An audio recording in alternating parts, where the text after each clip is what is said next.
पूरा वर्ल्ड ये एक्नॉलेज करता है कि पीस बिल्डिंग में इंडिया का कोई बराबरी नहीं, इंफॉर्मेशन बहुत good. It was clearing in their face.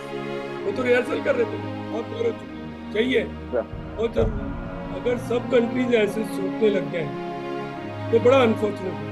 North में जो ट्राइब है वो जो होता था वो होता था किम्बुंदू, और साउथ में होता था Ovimbundu. You are assessed in your, don't think कि आपके सिलेबस में है और आप कवर हो जाओगे, नहीं हो कि आप सबसे पहले अपना मेडिकल करें। Uniform which was more elaborate than what I wore as a commissioner. And from 66, that's the age of 10 odd years, I started wearing a uniform.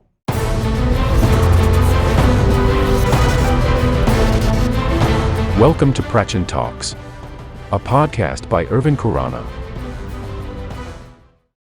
Jai Hind, sir. Jai Hind. Yeah, Jai Hind. How are you, sir?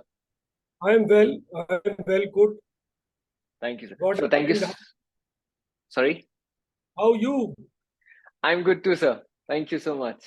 I hope you can hear me. Yes, sir, loud and clear. Okay, thank you. So, first of all, thank you so very much for sparing time and letting me have the honor of hosting you. So, before we dig in, so would you like to say something to the viewers? Firstly, this is the age of social media. You have large number of channels. So the channel that we sort of participate in, after a certain amount of due deliberation, we do check out the channel as to if it is reliable, it is not peddling what is being termed as fake narrative.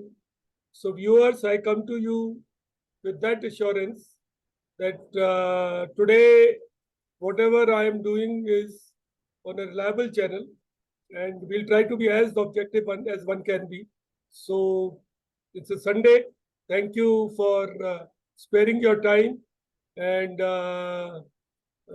being our viewers.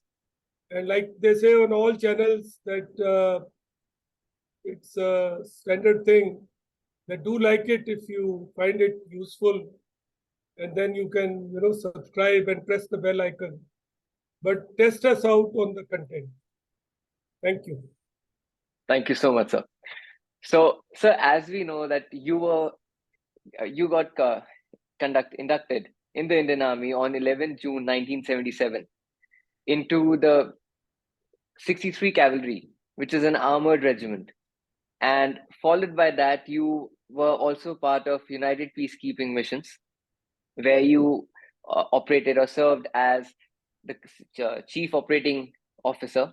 Also, you led your own team as well in the future, wherein it was again your initial regiment, which was 63 Cavalry. See, you have done a good job. Mossad and Hamas have failed in Gaza, but you, as a good background checker, have checked a lot of my details. So you're right on that extent. But I want to tell your viewers, firstly, you prefer we go along in English, or we can do a mix of English Hindi? What's your viewership? So mix would be comfortable for everyone. तो ऐसा है दोस्तों, मैं आपको ये बताना चाहता हूँ कि मैं कोई ऐसा ये बता देते हैं आपको चैनल वाले कि हम उसको ला रहे हैं, वो ये है, एक लंबा चौड़ा एक आपके पीछे वो एक हिस्ट्री लगा देते हैं। But I am a very ordinary person. I studied in Bharat, एक कस्बे में, उसका नाम है रतभई, भरतपुर डिस्ट्रिक्ट में है। और 10 साल की उम्र में मेरे पेरेंट्स ने मेरे को एक सैनिक स्कूल में भेज दिया। उस टाइम पर यह नहीं होता था जैसे आजकल बच्चे डिसाइड करते हैं कि I will go to this school, I will wear this. ऐसा कुछ नहीं होता। जो आपके पेरेंट्स कहते थे करते थे आप, हम लोग तो करते थे। मैं यही चीज अपने ग्रैंड चिल्ड्रन पे नहीं अप्लाई करता। World has change. लेकिन just to explain to you, 1962 का लड़ाई हुआ था और 65 का लड़ाई खत्म हुआ, जबकि 66 में मैं जनवरी में, लड़ाई सितंबर में हुआ था 65, और 66 के जनवरी में मैं सैनिक स्कूल चला गया। तो मेरे पेरेंट्स ने सोचा कि वो डरे नहीं इस बात से, लड़ाइयाँ होती है कंट्री में, तो इस तरह की चीज़ है, मुझे उन्होंने सैनिक स्कूल में भेजा। उनका रीज़न ये था, उन्होंने सोचा कि ये एक अफोर्डेबल और स्टेबल पब्लिक स्कूल एजुकेशन वो मेरे को देना चाहते, बिकॉज मेरे फादर बहुत ट्रांसफरेबल जॉब्स में थे और छोटी जगहों पे उनकी पोस्टिंग होती थी, वहाँ स्कूल ठीक नहीं थी। मैं हिंदी मीडियम में, I use to study in Hindi medium school and I use to dread speaking, writing, conversing in English. And this is a thing which I picked up much later in my life. So I went to a school like that. And from 66, that's the age of 10 odd years, I started wearing a uniform because my school had a uniform. A uniform which was more elaborate than what I wore as a commissioned officer. As a commissioned officer, I wore a turban, a shirt, a trouser, a belt, and shoes. That was my uniform. So- Even for drill, I would carry a cane, that's all. But in my school, I had to wear a turban and put a heckle on top.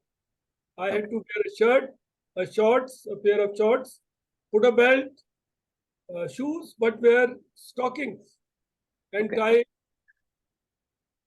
flashes in those stockings. So stockings, flashes, heckle, never wore it after that, never. So ours was a regimented kind of school. Okay. It was more like a tribal mindset that everyone had to strive and get into NDA. So I also got into NDA. And the story, like he's picked it up. And then I was lucky. Indian Army is a great institution, I must tell you. It took me to all corners of our country. Gave me a chance to serve abroad also. Gave me a chance to fly a fighter aircraft, Su-30. Before that, a Jaguar trainer also I flew. It gave me a chance to sail in a submarine on ships and took me to all borders of India. So great institution. And it has given me the capability, because after I re-attired, I never call it retired, because I changed my uniform. That's it. I picked up other roles. So I didn't have to do skill building for that. I was already skilled. So in a university, I became a chair professor. I became advisor to CM. Sorry, I'm blowing my trumpet, but I have to convince you. Yeah. I also became a state information commissioner looking after RTIs. And currently, I'm an honorary professor in a university.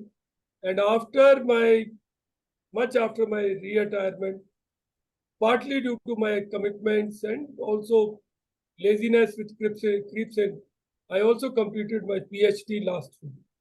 So, armed forces equips you for various roles, scholastic roles, physical roles, roles which are operational, roles which give you capability to deliver, roles which show commitment and discipline. So that's your armed forces. Thank you so much, sir. Thank you so much for giving such an introduction. So with this, like, if I talk about my very first question for my very first section, that is, how come Indian Army? You have already answered the first couple questions. So coming to the third question, I would like to ask you, like, in today's time, as you said, that this is the generation of social media, where children do get information from various social media handles, जैसे YouTube हो गया है, Instagram हो गया है, बहुत सारे websites मिल जाते हैं, and बच्चों को आजकल ढूंढना नहीं पड़ता है ज्यादा. They don't have to hustle that much कि अच्छा यहाँ से ये नहीं मिलेगा, वहां से मिलेगा. So in your time, वहां पे वो एक challenge था, इतने platforms available नहीं थे. You had, so in a way, if I could say, so you had a plus point that you were in an army school. So, sir, how is it different from that time? Today's time is different from your time. And how can children actually take advantage जब उनके पास इतने सारे platforms हैं?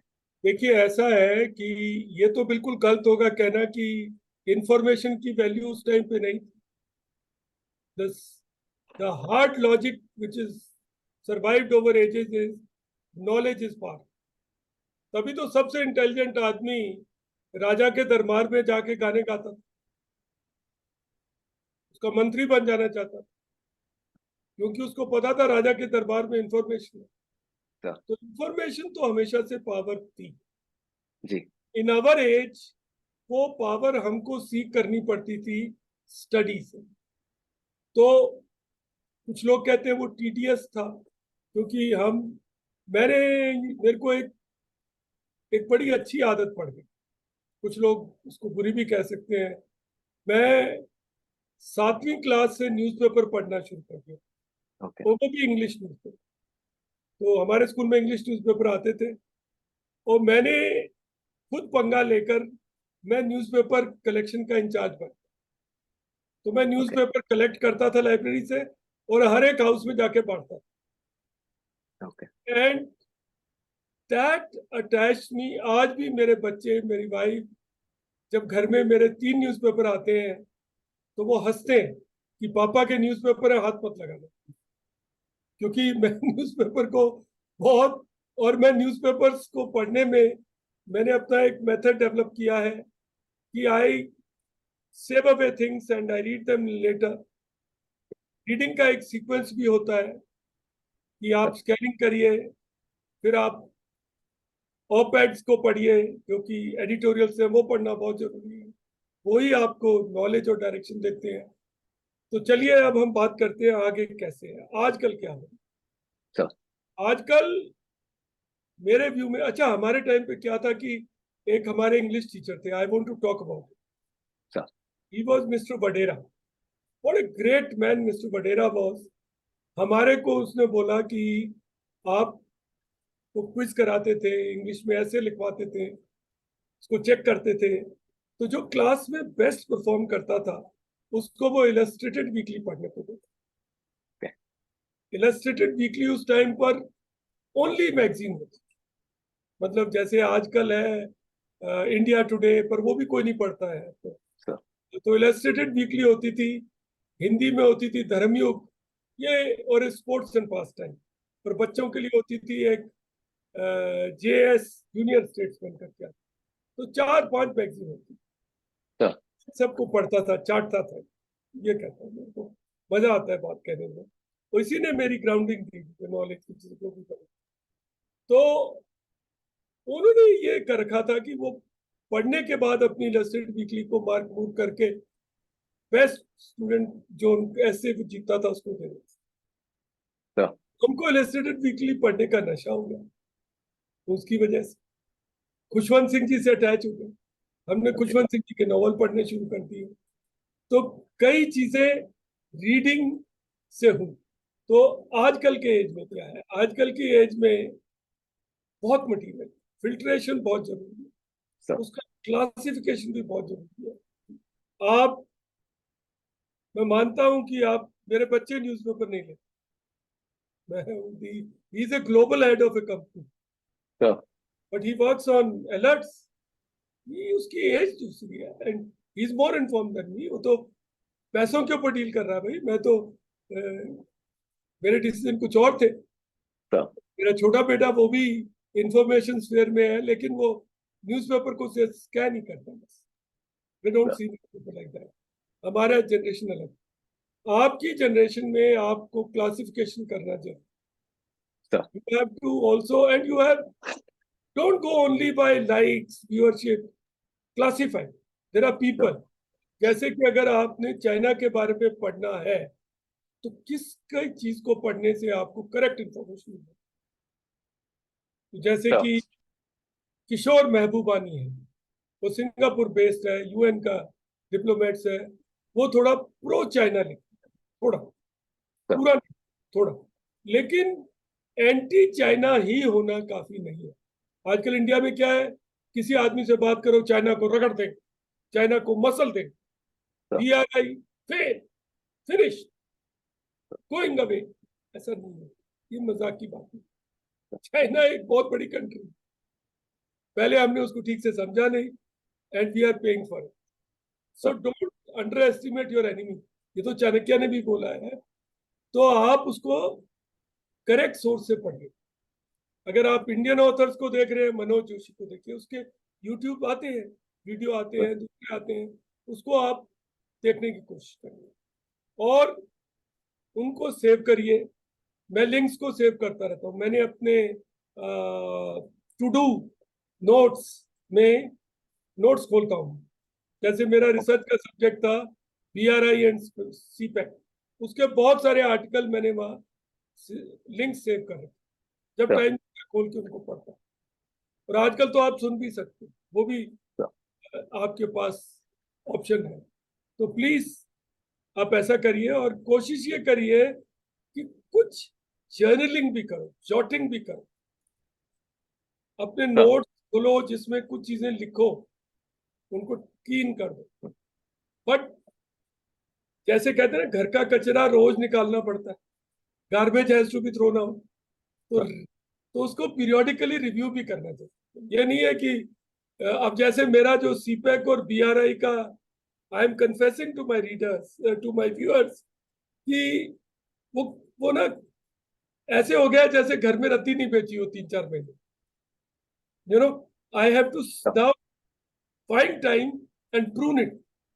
Most have become irrelevant because उसके बाद मैंने कल जैसे मेरे को BRI पे कुछ टॉक देना था, तो मैंने मनोज जोशी का पढ़ लिया। ओके। तो उसके बाद वो बाकी सब उसमें कवर्ड होंगे, वो उससे पहले के सेव है, पर मुझे देखने तो पड़ेंगे क्विकली। तो इसलिए आप you use your digital medium to enhance collection, collation, and analysis. All three. Sure. Work like an intelligence operative.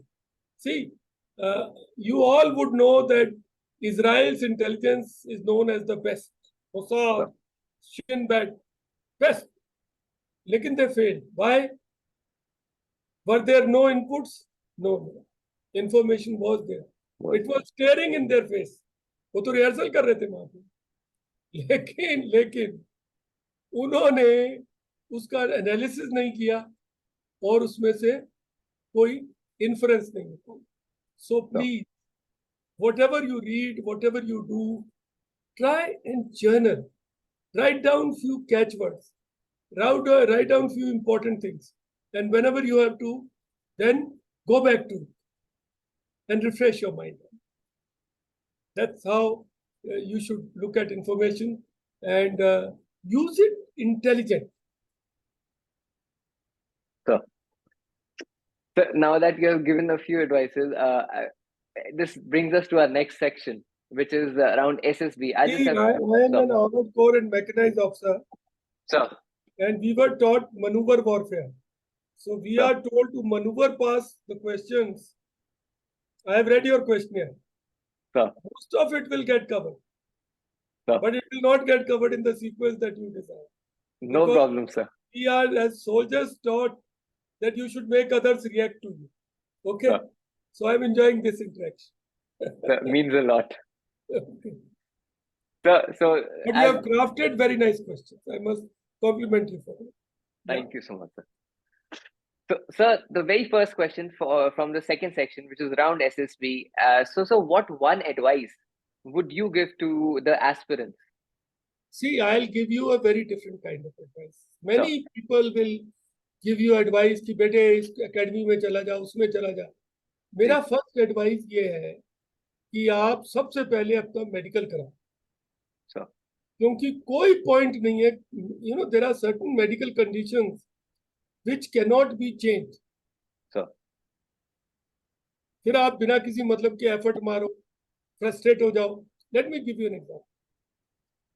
One lady on social media, LinkedIn, reach out to me. मेरे को बहुत सारे लोग ऐसे ही रीच आउट करते हैं इन्हीं issues में. तो एक लेडी ने मुझे रीच आउट किया. वो कहती है कि मेरा सन है, वो दिल्ली बेस्ड थी, तो मैं तो चंडीगढ़ में रहता हूँ, पंचकुले में। तो उन्होंने कहा कि ये मेरा सन है, उसकी फोटो डाल दी फेस की, और थोड़ा सा उसका शोल्डर तक का, और ये जो है ये एयरफोर्स के लिए ट्राई कर रहा है, इज वेरी कीन। सो हाँ। आप इसको थोड़ा बात करके मोटिवेट कर दो। ठीक है, कर देते, मोटिवेट कर दिया। But I told that lady that मुझे लगता है कि आपका सन ओबेज, ओवरवेट, आप इसके ऊपर वर्क करो। हाँ। उसका सन इतना मोटिवेटेड था, वो एयरफोर्स में सिलेक्ट हो गया, and even in the pilot aptitude test also he pass. Okay. Very difficult, which हाँ। is very difficult. He passed. Right, boy. Written, SSB, pilot, all three passed. Now हाँ। goes to medical. 35 kgs overweight. Okay. To be reduced in 1 month. हाँ। Best bariatric surgeon in the world cannot reduce it. वहां supreme court की lawyer है, बहुत पैसे हैं, हाँ। कर नहीं सकती कुछ। सुप्रीम कोर्ट में केस डाल दूंगी, वो कर दूंगी। मैंने कहा मैंने आपको बोला था ना कि इसके वेट पे वर्क करो। हाँ। वो तो 8 महीने पुरानी बात है। उसके बाद मैंने रिपीट किया 2 बार, आपने मेरी बात ही नहीं सुनी। तो बेटे जो भी, और बच्चियों जो भी आप सुन रहे हैं, first thing is get your self medically check. It's not so difficult, parameters are by and large defined. Go to a good doctor, say you want to get your self check. अगर कोई फौजी मिल जाए तो और भी अच्छा है, और उसको अपने को चेकआउट कराओ। ओके, सेकंड, क्योंकि एफर्ट वही मारो जहां बनता है। हाँ। Your return is tough. If anybody told you ऐसे ही पास हो जाओगे, नहीं, return is as tough as nearly an IIT book, I must say. So to have this feeling कि ऐसे पास हो जाओगे, मतलब IIT नहीं तो आप ये ले लो कि good strong engineering college type के paper. You have to be proficient in English, मतलब ऐसे नहीं कि अंग्रेज होना है, मतलब अंडरस्टैंडिंग एंड कम्युनिकेटिंग, एंड आपकी मैथ्स ठीक होनी चाहिए, मैथमेटिक्स, आपकी जनरल अवेयरनेस हाई होनी चाहिए, ये सब्जेक्ट उसमें डिफाइंड है, इसकी तैयारी करनी चाहिए। You must prepare for it. Don't think कि आपके सिलेबस में है और आप कवर हो जाओगे, नहीं होगा, बिल्कुल नहीं होगा, कभी नहीं होगा। उसके मॉक टेस्ट करो बैठ के टाइम प्रेशर के नीचे, और उसको अपियर करो। रिटर्न क्लियर हो जाता है तो फिर आपने एसएसबी के लिए देखना है। एसएसबी में 3-4 इश्यूज है। पहली इशू है साइकोलॉजिकल, जिसका हम कुछ नहीं कर सकते। It is something which is ingrained into our mind. We can fool, we can try to fool an odd person, 1 in lakh में सकते हो। इसीलिए तो आर्मी ऑफिसर मर्डर पे भी चार्ज होते हैं, रेप पे भी चार्ज होते हैं। कुछ तो नहीं वो दिखा सकता उतने से टेस्ट में। तो कोई इक्का दुक्का, पर आप इक्के दुक्के की तो ट्राई नहीं कर रहे ना, आपको तो यू थिंक पॉजिटिव। आज से अगर आप पॉजिटिव थिंकिंग करोगे, पॉजिटिव सोचोगे, तो वो पॉजिटिविटी उस साइकोलॉजिकल टेस्ट में दिखेगी। अब ये तो बहुत, इसके बारे में कुछ आपको सेल्फ हेल्प के वीडियो भी मिल जाएंगे जो आपको कुछ तरह की कोचिंग देते हैं, उनको फॉलो करो। मोटे तौर पे ये है कि अगर मान लो आपको एक सीन दिखाया जाए, जैसे कि वो पिक्चर्स यूज करते हैं जहां पर एक बहुत स्ट्रॉन्ग एक्सीडेंट हो रखा है, तो एक स्टोरी ये भी लिखी जा सकती है, एक्सीडेंट हो गया, मर गया, खत्म होगी, फैमिली डूब गई, ये हो गया, वो हो गया। दूसरा ये हो सकता है कि एक्सीडेंट हो गया है, रिस्पॉन्स टीम को एक्टिवेट करना है, वो टीम आएगी, इनको करेगी, इंश्योरेंस एक्टिवेट होगी, हॉस्पिटल को प्री इंफॉर्मेशन देनी है, पॉजिटिविटी, प्रो एक्टिविटी, ये दिख रही है। तो अपना कैरेक्टर स्ट्रॉन्ग करो, वो साइकोलॉजी में दिखेगा। That is first. Second thing is you are assessed in your leadership situation. Group में आप कैसे बिहेव करते हो, ग्रुप बिहेवियर। तो उसके लिए ग्रुप टास्क होते हैं, कुछ लेक्चरेट्स होती हैं, डिस्कशंस होती हैं, ऑब्स्टिकल क्रॉसिंग होती है। उनमें देखते हैं कि आप कैसे टाइम मैनेजमेंट करते हो, कैसे रिसोर्स एलोकेशन करते हो, किस तरीके से आप एक दूसरे से कम्युनिकेट करते हो, मोटिवेट कर सकते हो। और इसमें कोई ऐसा नहीं है, मैं जब एसएसपी के लिए गया था तो मजाक के तौर पे आपको बताता हूँ, एक लड़का था, वो थोड़ा फंस गया, तो उससे इंग्लिश नहीं आ रही थी, तो उसने कहा पास मी द फट्टा, I will put it on my पट्टा, वील डू द फटाफट्टा, but he became an officer, he retired as a brigadier. Okay, उसने सीख ली बाद में जाके। तो इंग्लिश नहीं है, it's just your communication, your thinking on the ground. तो उसको आप डेवलप करो, फिजिकली ठीक रहो। पर ये नहीं है कि वो आपने वेट्स और ये पंपिंग शंपिंग वो नहीं देख रहे, वो आपके मसल नहीं देखेंगे, एब्स नहीं देखेंगे, आपके फोर पैक नहीं असेस होंगे। लेकिन उसके बाद आपको इंटरव्यू होगी जिसमें कम्युनिकेशन होगा। लेकिन आपको मैं बता दूं, एसएसबी जो साइकोलॉजिस्ट है वो वीटो है, अगर वो नो बोल दे तो कुछ नहीं हो सकता। लेकिन दूसरों के बीच में गिव एंड टेक होती है, कि जैसे कि लीडरशिप सिचुएशन में आप थोड़े वीक हो, साइकोलॉजी में स्ट्रांग हो, इंटरव्यूइंग ऑफिसर कहता है ये वेरी गुड है, तो वो कहते चलो ये थोड़ा सा ही नीचे है, इसको कर दो, सीख जाएगा। इस तरह का चलता है। तो इंटरव्यूइंग में वो आपसे बातचीत करेगा, कम्युनिकेशन देखेगा, आपकी पॉजिटिविटी, आपका कैरेक्टर नजर आएगा। लेकिन ये सब हो जाने के बाद भी अगर आप नहीं सिलेक्ट होते हो तो क्या करना? अब्दुल कलाम को याद करें। Abdul Kalam tried to join Air Force twice. He didn't get selected. He wanted to become pilot, but our filtration system, for whatever it is worth, and more than that, resilience of that great man, President Abdul Kalam, was dictating to us and that Almighty कि ये आदमी तो rocket launch करेगा, इसको हवाई जहाज से मत बांधो। तो ये मत सोचो कि सिर्फ ऐसा कुछ नहीं है। There are in any case, आप लोग अपनी जब आजकल जो आप स्टडी कर रहे हो, देख रहे हो, there are lot of other professions on which many people don't apply. Army की तरह ही सेंट्रल आर्म पुलिस फोर्सेस है, बीएसएफ, सीआरपीएफ, आईटीबीपी, इनके भी तो एनरोलमेंट होते हैं। उसके अलावा एनटीआरओ है, आईबी है, आरएनएडब्ल्यू है, बहुत सारी ऐसी सिक्योरिटी रिलेटेड ऑर्गेनाइजेशन। अगर आपको सिक्योरिटी का ही शौक है तो आप ये भी कर सकते हैं। भाई आप मुझे ये बताइए कि जो हमारे अजीत डोभाल है, उनके फादर आर्मी अफसर थे, वो तो आर्मी अफसर नहीं है, तो वो सारी आर्मी को चला रहे हैं, एयरफोर्स को भी चला रहे हैं, नेवी को भी चला रहे हैं। या जो आज हमारे फॉरेन मिनिस्टर हैं जयशंकर, इनके father Subrahmanyam IAS officer, IAS में भी इंडक्ट हुए, but he is the father of India nuclear strategy. So if you want to be involved with national security, there are various ways. Today तो even being a good doctor is being, Covid time पे doctor ही तो Covid योद्धा था, योद्धा तो कोई भी हो सकता, आप भी बन सकते। Yes sir.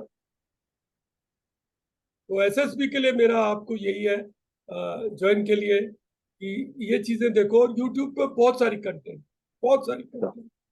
उसको इंटेलिजेंटली करो। और अगर आपको लगे किसी एकेडमी में जाना तो जाओ। लेकिन एक चीज मैं बताऊंगा आपको, कोई जरूरी नहीं है एकेडमी में जाके आपका सिलेक्शन हो जाए, और ऐसा भी नहीं है कि बिना एकेडमी गए हुए लोग सिलेक्ट नहीं हो। हम तो किसी एकेडमी में नहीं गए, हमारे टाइम पे होती भी नहीं थी एकेडमी इतनी, आजकल बहुत है। तो अगर आपको लगे एकेडमी में जाना है, आप अफोर्ड कर सकते हो, जाइए, पर वहां जाके आपको छुपाना पड़ेगा। इट इज लाइक रेस से पहले जो एथलीट और बॉक्सर वो लेते हैं ना, क्या बोलते हैं उसको, डोपिंग करते हैं, सर। परफॉर्मेंस एनहांसिंग ड्रग्स लेते हैं, फिर यस सर। इवेंट से पहले उसको छोड़ना पड़ता, फिर मास्किंग करनी पड़ती। सर। तो इसी तरीके से इंटरव्यू में जो इंटरव्यूइंग ऑफिसर है वो आपसे बार बार पूछेगा किस एकेडमी गए। अगर आप बताओगे तो उसके मन में आएगा कि यार ये तो बड़ा ट्रेनिंग लेके आया है। इसकी बजाय let us look at Narendra Kumar who's come straight from a village, sir. उसको चांस देते हैं। तो आपको छुपाना पड़ेगा। सर। तो फिर आपको, आप छुपा सकते हो, आप कर सकते हो। और ऐसा भी नहीं है कि अगर आप ऑनेस्टली बता दोगे तो रिजेक्ट कर दो। हर चीज का एक सिचुएशन होता है। मैं यूपीएससी का भी इंटरव्यू लिया, आईएएस अफसर के लिए। सर। वहां एक बंदे ने आके बोला कि मैं कोचिंग एकेडमी चलाता हूँ सर, मैं कोचिंग एकेडमी की फैकल्टी हूँ। तो मैंने कहा आप क्यों आए हो फिर ये देने? कहता है एक तो मैं चेक कर रहा हूँ कि मैं कोच ओके। कर रहा हूँ, मेरे में कैपेबिलिटी है कि नहीं। दूसरा आपकी ऑब्जेक्टिविटी देखने। तीसरा, सर कोचिंग एकेडमी मेरे को इतने लाख रुपए तो देती है, लेकिन जो पावर आईएएस ऑफिसर के पास है वो तो कोई भी नहीं दे सकता। सर। तो मैं वो पावर को भी लेना चाहता हूँ, और अगर जरूरत पड़ी तो छोड़ के फिर कोचिंग कर दूंगा। तो ऐसे स्टूडेंट को आप क्या करोगे, ऐसे आदमी को? जो बाकी हम पांच होते हैं, तो दो कह रहे थे ये वो, मैंने उनको समझाया। मैंने कहा देखो कितनी ईमानदारी से बोल, सर। जहाँ डीसी जाएगा वहां भी कुछ कर ही देगा ये बच्चा, ये आदमी। तो ये तो आपके कैरेक्टर पे है, आप जैसे इसको लेवरेज करोगे। Sir, so with this again, like you have answered the fourth question of this section, which was around being honest in the interviews.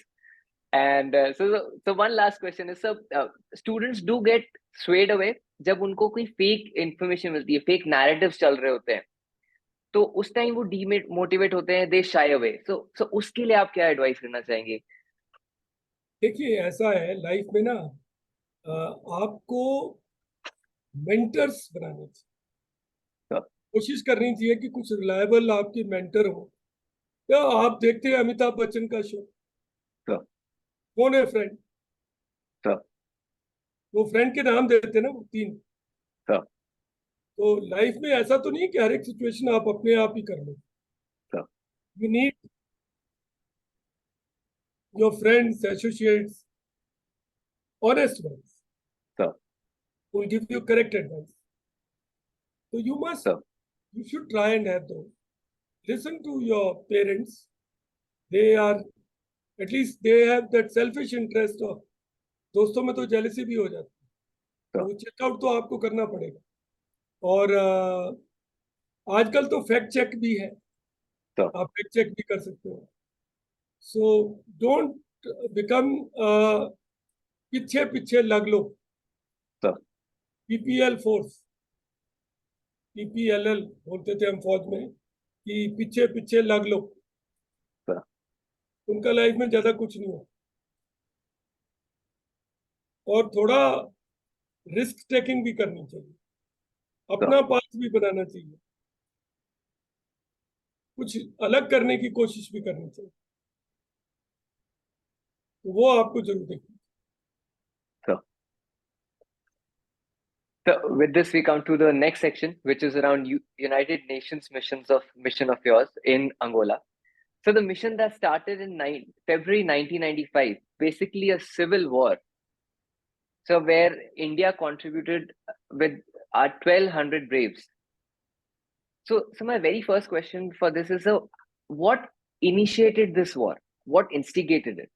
देखिए ऐसा है कि अंगोला ना एक tribal society, it is divided. North में एक tribe है, south में दूसरा ट्राइब। नॉर्थ में जो ट्राइब है वो जो होता था वो होता था किम्बुंदू, और साउथ में होता था ओविम्बुंदू। और कुछ ट्राइब्स ईस्ट में अलग हैं, तो उनके बीच में टसल तो हमेशा से थी। और Angola had come under Russian influence. उस टाइम में अफ्रीका के बहुत सारी कंट्रीज रशियन इन्फ्लुएंस के अंदर थी। वो एक कोल्ड वॉर का फेज था जिसमें अमेरिका कुछ लोगों को प्रॉप कर रहा था और रशिया कुछ लोगों को प्रॉप कर रहा था। तो यहाँ पर जो अमेरिकन एलिमेंट्स थे वो साउथ को प्रॉप कर रहे थे। तो उनका एक लीडर था जोनास सविम्बी, वो बहुत ईदी अमीन टाइप का आदमी था, अगर आपने सुना हो तो, या हिटलर टाइप का, इस तरह का आदमी। तो वो मानता ही नहीं था। तो Angola is a very rich country, it is got diamonds, it is got iron ore, it's got copper, it's got coffee, it's got oil, उसकी बहुत रिच मैरीन लाइफ है, बहुत ब्लेस कंट्री है एक तरह से। लेकिन डिस्ट्रॉय किया इन्होंने वॉर के साथ। तो जब हम गए थे तो हमारी mission was a experiment mission, and I must consider failed experiment, because UN में the first wave of missions which were applied with forces, जिसको blue helmets कहते हैं। Forces went in and some people went to lead them, like conventional unit जैसे हम लोग। That was the first wave. Now, during our times, there was an experiment going on of observers. Instead of putting so many people on ground and spending so much of money, get the parties to agree. UN की mission जाती भी तब है जब parties में कुछ basic agreement होता है, उसको इंश्योर करने के लिए जाती है। तो लड़ाई भी रोक सकती है, तो वो तो सिर्फ उनको सेपरेट कर सकते, सेपरेट एरियाज में रख सकते हैं, मॉनिटर कर सकती है, उनकी डीमोबिलाइजेशन करा सकती है। तो ये एक एक्सपेरिमेंट चल रहा था कि भाई फोर्सेस को मत लगाओ, सिर्फ ऑब्जर्वर्स लगा दो। तो इमेजिन करो, Angola is such a big country, हम कोई 50 कंट्री के कोई 300-400 ऑब्जर्वर डिवाइडेड इन 60-70 लोकेशन, हर एक लोकेशन में 5 आदमी या 3 आदमी ऑब्जर्वर्स, ऑफिसर्स। हम रिपोर्टिंग कर रहे हैं उसकी कि भाई वीक में एक दिन उनके कार्डर्स असेंबल होंगे, उनकी काउंटिंग होगी, उनकी आमरी देखी जाएगी। They were not serious. After a while they started defying us. हमारे पास तो वेपन भी नहीं था, no weapons, no protection also. So it was a very different kind of mission. Then UN realized this will not work. So now there is a hybrid mission where you have forces and certain amount of observers were certain, but very limited. So in our mission, aim was to hold elections. Those elections were held, but the result was not recognized by America, but by the rebel leader, encouraged by America. Don't recognize. They wanted to remove Russians somehow. So we had very difficult time. War broke out. The mission had to be closed up. Then a new mission had to be launched with forces. So I am part of that mission, and I had some very life-defining experiences in that mission. But one experience I got is that it was the first time I was serving outside India. I came back with a firm conviction that हमसे अच्छा कोई नहीं। इसका हमको घमंड नहीं करना चाहिए, पर ये हमें होना चाहिए। As far as army is concerned, there is no army. Some can match us, but in professionalism, nobody can match us. So I came back with that conviction. I worked with Canadians, with Americans, with New Zealanders, with people from Holland, all kinds of countries. Africans, Asians, and firm conviction. Ours is a great army. Well-trained, professional, lives without and delivers without resources. So, like, there was one rebel group known as UNITA. So it is said that कि वो China से बहुत ज्यादा supported था, China ने बहुत support किया था. What was main aim of China sir as per you? क्या वो ग्रेजुअली साउथ अफ्रीका को कैप्चर करना था एम? वो तो नहीं था, सर. बट चाइना भी वहां पे अपना एक गोल कर रही थी, लेकिन सर. वो तो बहुत पुरानी बात है. अब आप you cut to new new new sir. Situation. Sir. ये सब हो गया, रिजॉल्व हो गया situation. country has been country has reached the soccer final round also एक साल में. बास्केटबॉल में भी it's great country. Portuguese colony थी वो, वहां पे पोर्चुगीज भी बोलते हैं. It is sad that India के पास पोर्चुगीज स्पीकर थे गोवा में. हमने कुछ भी नहीं उसको यूटिलाइज किया. हमने वहां सिर्फ एक म्यूजियम को रिस्टोर किया है बस. ऐसे ही हेरी फेरी म्यूजियम को रिस्टोर कर दिया हमने. चाइना ने वहां पर टेक ओवर किया. आज चाइना की फुटप्रिंट हर चीज में है अंगोला में. Everything is got Chinese footprint. Chinese तो वो नहीं बोलते, लेकिन चाइना घुस गया. पोर्चुगीज वो बोलते थे, हमारे पास पोर्चुगीज स्पीकर थे गोवा में, हमारा कनेक्शन था, हमने कुछ भी नहीं लिया उसको.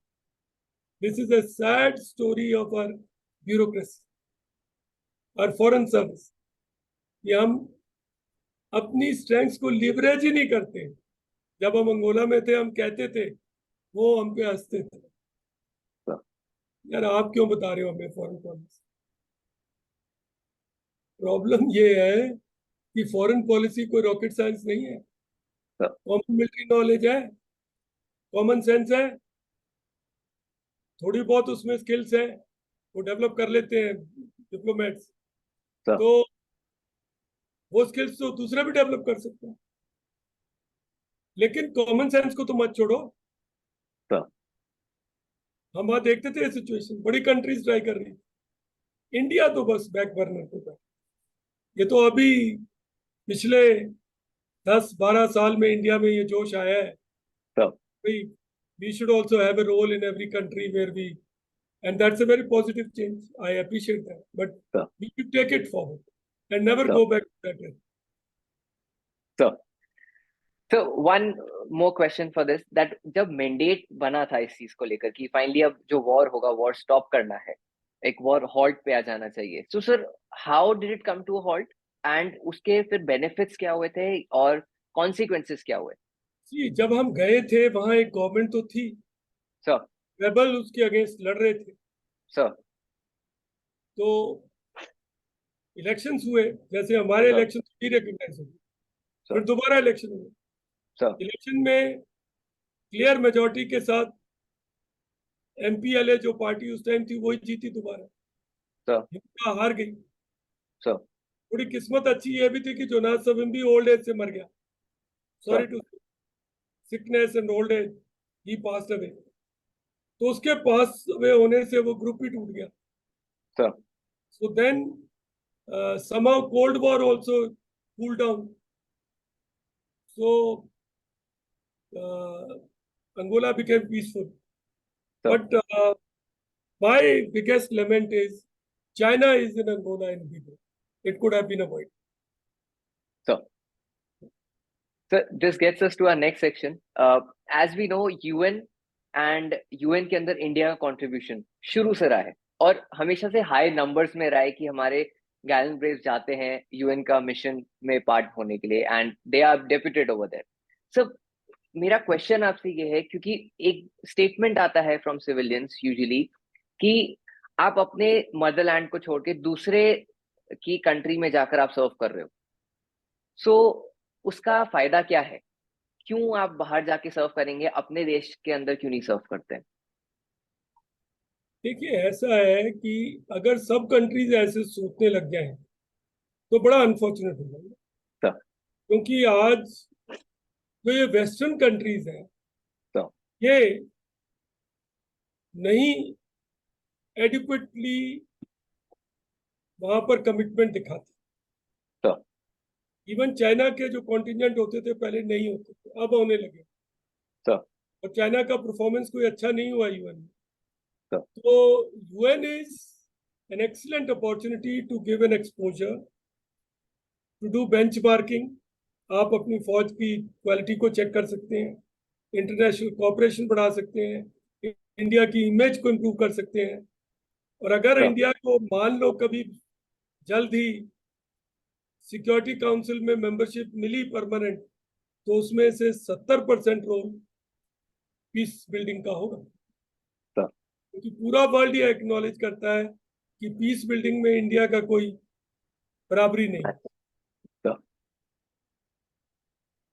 तो last question of this section, जब आप बाहर जाते हैं, अब लाइक इंडिया में आप सर्व कर रहे हैं, इंडिया के आप बाहर सर्व कर रहे हैं दूसरे कंट्रीज में, again motive is to bring peace, so where does that patriotic fervour come from?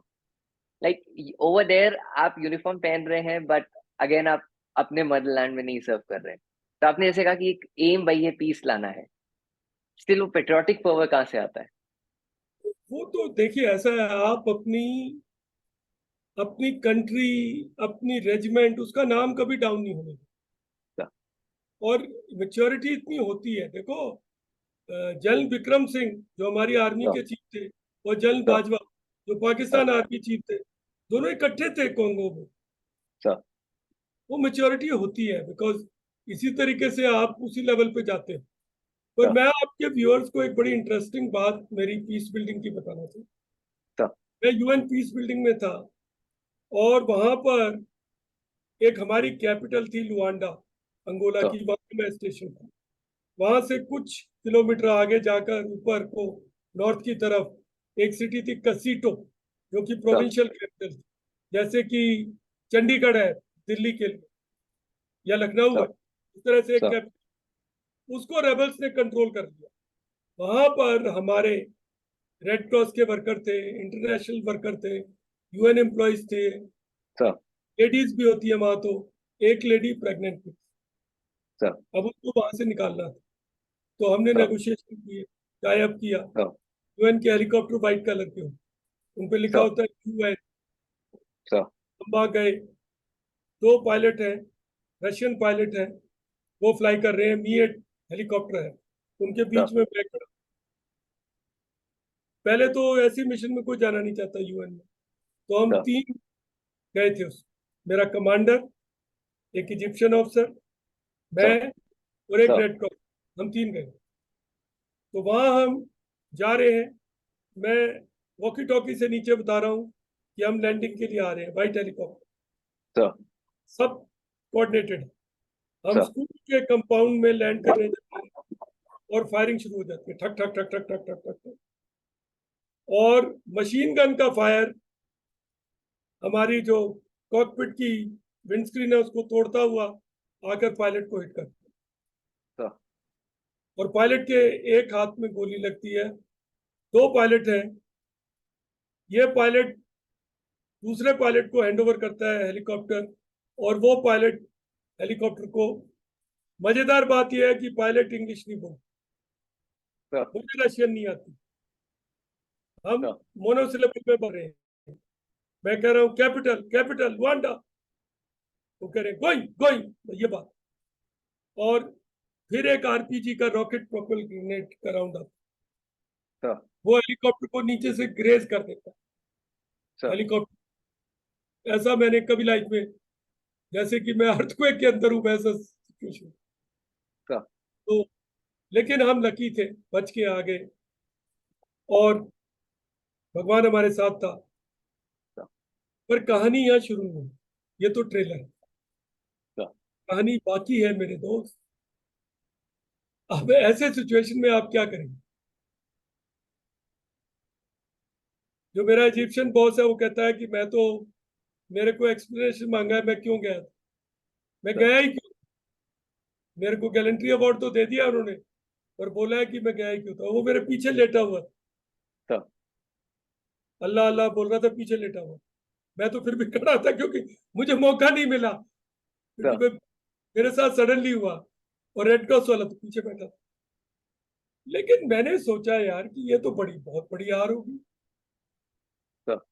बात तो करें उनसे, पूछे तो सही हुआ क्या। तो पूछा गया, वो तो चल भी रहा था, उन्होंने सॉरी बोला, उन्होंने बोला यार हमसे गलती होगी, सारे रेबल हमारे नीचे नहीं है, एक आधा स्प्लिंटर ग्रुप है, उन्होंने ऐसा कर दिया, हमने हाँ। उनसे कर दिया।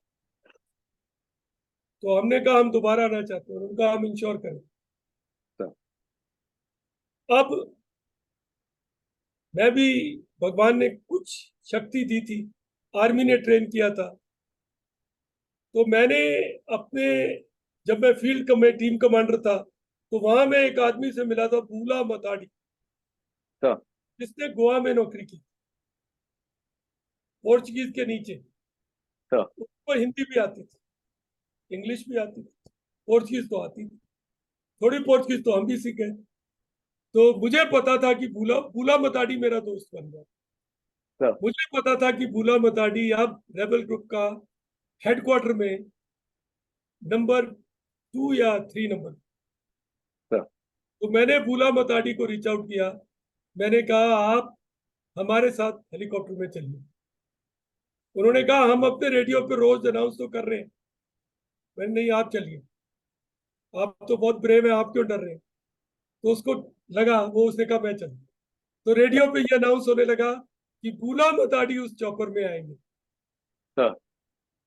तो अब जाने के लिए कौन जाएगा, इजिप्शियन ने तो मना कर दिया। तो हाँ। मैं और एक रेड क्रॉस का वर्कर हम गए ओके। और हम उनको रिवैक्यूएट करके लेके आए। हाँ। एक लाइफ डिफाइनिंग एक्सपीरियंस कि अगर रब तुम्हारे साथ है तो कुछ नहीं हो सकता, बचोगे। हाँ। तो तुम्हारा डिसाइड किया हुआ है। अगर नीयत अच्छी है तो भूला मताड़ी मिलेगा। रेजिलियंस के बिना लाइफ ही नहीं है। हाँ। और अगर फाइनली सक्सेस हो गए तो जो मजा और नशा आएगा वो और किसी चीज में नहीं। हाँ। तो ये जो लाइफ डिफाइनिंग एक्सपीरियंसेस है, ये मेरे को भूला मताड़ी और उस एक्सपीरियंस से मिला। हाँ। So thank you so much for sharing this. Immensely valuable. So with this, we come to the next section, जो कि अफगानिस्तान को लेकर है। सो सर, अफगानिस्तान में जैसे हम जानते हैं कि अभी जैसे हमने सिविल वॉर की बात करी अंगोला के अंदर, अफगानिस्तान में प्रॉब्लम स्टार्ट हुए तालिबान के साथ उनके, एंड तालिबान के attempts were like in a way, if we say sorry commendable efforts थे जो उन्होंने अपने एंड से डाले हैं। Of course intentions were not good. Sir मेरा पहला क्वेश्चन ये है, so what are your thoughts on the fact कि अगर अफगानिस्तान की अप्रोच थोड़ी सी और ज्यादा डिफेंसिव होती, वो थोड़े से और रेजोल्यूट होते तालिबानी इसको वहां से एग्जिट कराने में, तो क्या आज जो सिचुएशन है वहां पे वो सिचुएशन होता?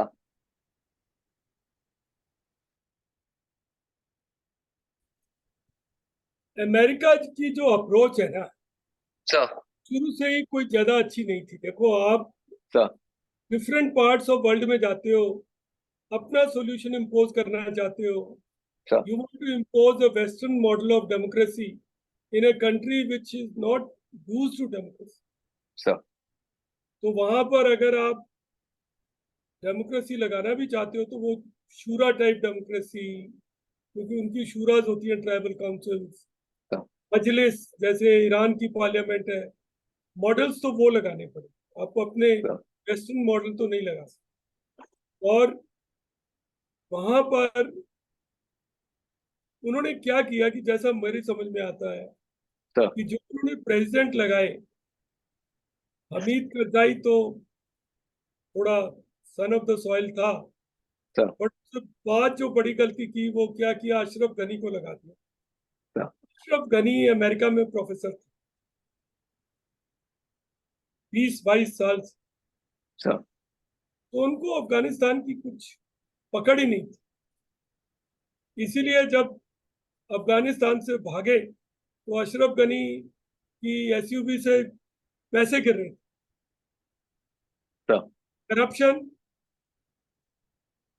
lack of experts, using people who are not grounded there, not listening to countries like India, Pakistan के ऊपर सारा छोड़ दिया सर। जो कि भरोसा करने लायक ही नहीं है। सर। तो गलतियां तो वहां हुई। अगर ये सब ठीक होता तो तालिबान को आउट किया जा सकता था, ऐसी कोई बात नहीं है, क्योंकि तालिबान का बेस तो पाकिस्तान में, सर।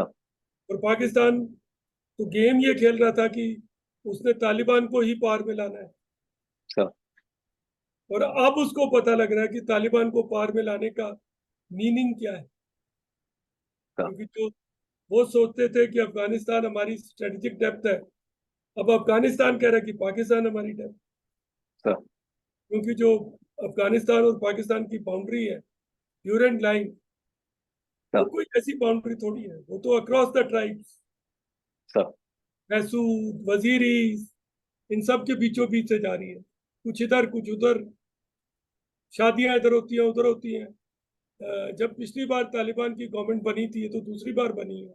Sure. तो उस टाइम पर जो लोग पेशावर में रहते हैं, खैबर पख्तूनख्वा में, उनको जो Sure. प्रॉब्लम होती थी, वो अपने केस को कंधार लेके जाते थे या जलालाबाद लेके जाते उस साइड, Sure. और तालिबान की कोर्ट से डिसीजन लेते थे,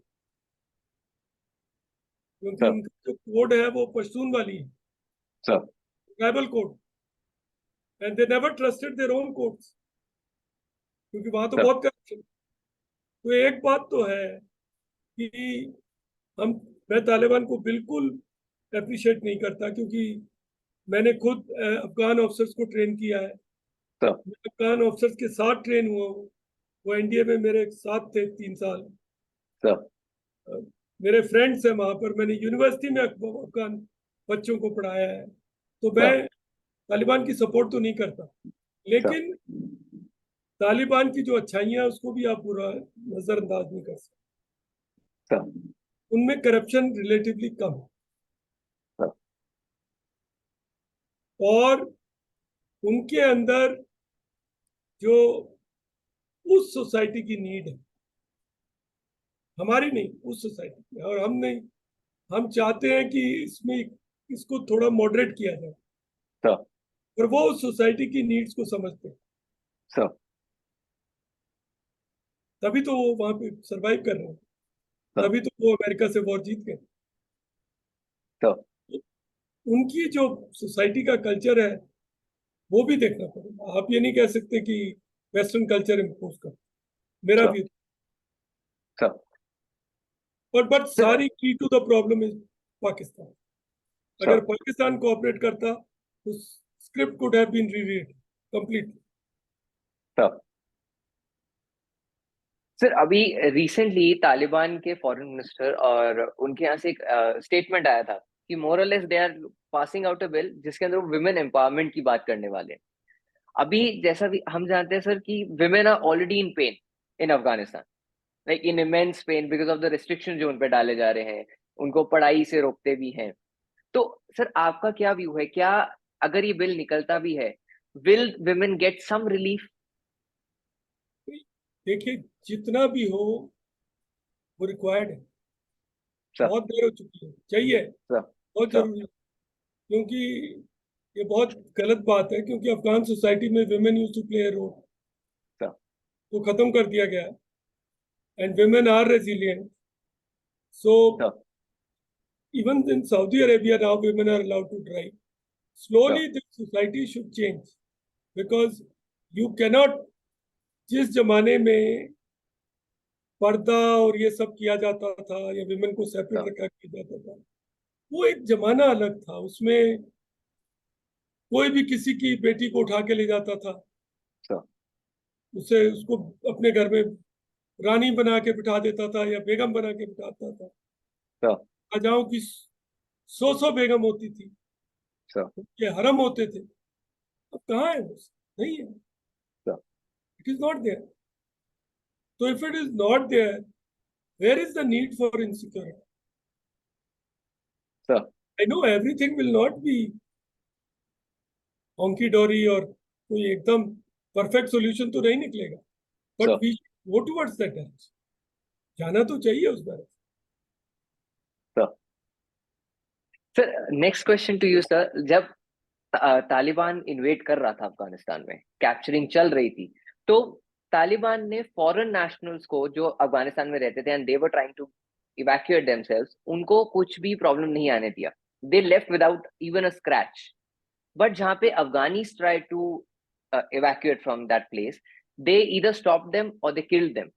sir what is the exact reason as per you, like one could be कि वो अपनी इमेज को हैम्पर नहीं करवाना चाहते थे कि लाइक हमारे आने पे लोग छोड़ के जा रहे हैं तो वो सामने ना आए, तो what could be the other aspect of it? There are combinations. पहला सर तो क्या है कि जो फॉरेनर्स जा रहे थे सर वो मारना खतरे से खाली नहीं है, because red cross sir international organisation are monitoring and they sir not give up. Sir देखिए, आज भी अमेरिकन वर्ल्ड वॉर टू के टाइम के जो पायलट क्रैश हुए थे उनकी रिमेन्स को ढूंढते हैं आके। सर तो इन सोसाइटीज में ऐसा नहीं है कि आदमी मर गया तो उसको भूल गए लोग, नहीं। That's part of their culture. तो उनको भी मालूम है, अफगानियों को भी सर पता है, तो उनसे पंगा क्यों लेना। दूसरा, बहुत सारे फॉरेन नेशनल्स ने पे भी किया अपनी सर सिक्योरिटी, उनके पास पे करने की कैपेबिलिटी थी, पे किया। They bought sir there safety and their, you know, escape from there. Many people have done that. As regards locals are concerned, there are 2-3 factors. Sir पहले तो जो भी लोकल फॉरेनर से क्लोज थे उनको तालिबान ने कोलैबोरेटर्स के तौर पे देखा सर कि ये उनसे मिले हुए, ये उनकी हमको इंफॉर्मेशन नहीं देते, ये उनके इन्फॉर्मर्स थे। सर कुछ तो उन्होंने बदले निकाले।